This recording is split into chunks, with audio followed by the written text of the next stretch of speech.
Agoy na ulan guys. Alam niyo itong malaking dahon na to, para siyang ano, para siyang hagik-hik. Pero hindi naman. Ay, may ibon. Naulan. Lakas ng ulan kanina pa umaga. Tapos yung payong ko clear na clear. Ito na yun. Ito na talaga yung pang-ulan. Kasi dinala ko to ng maaraw. Lislis. Tapos yung bahay niya no. Punta kasi ako sa labas dahil bibili ako ng carrots.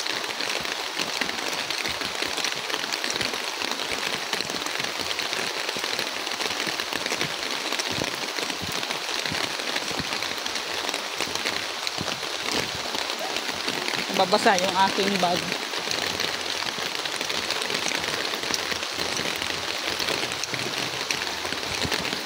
Walang nagsiswimming kasi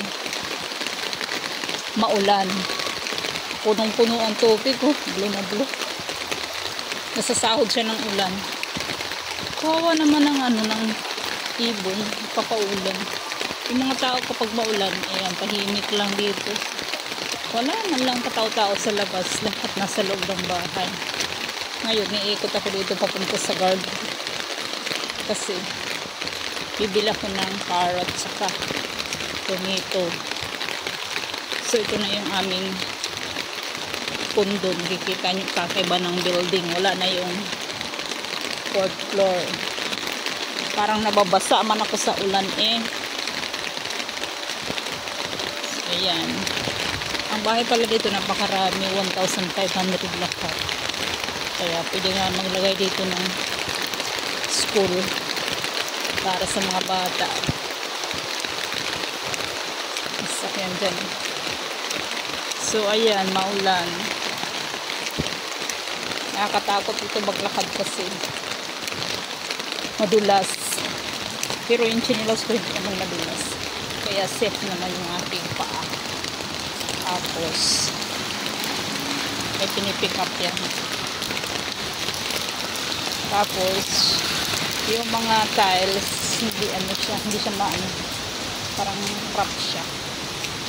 Ito na yung security guard dito, yung Affinity Saranggon. So ayan, dito na ako nakatira.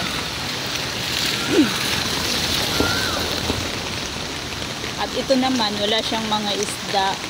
Maganda sana kung mayroong itong mga isda, kaso hindi daw ito nilalagyan ng isda para hindi daw malansa. Sa atin maganda ito lagyan ng isda.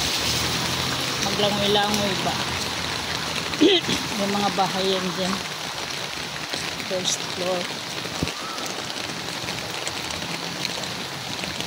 Kasa yung aking bag. So ayan, nandito na ako sa security. Binisinahan siya kasi hindi siya makalabas.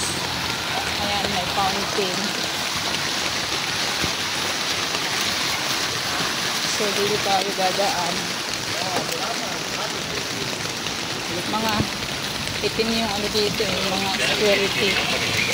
So ayan lang, paglabas dito na yan sa tindahan, may 7-Eleven. Punta ko dun sa dulo ng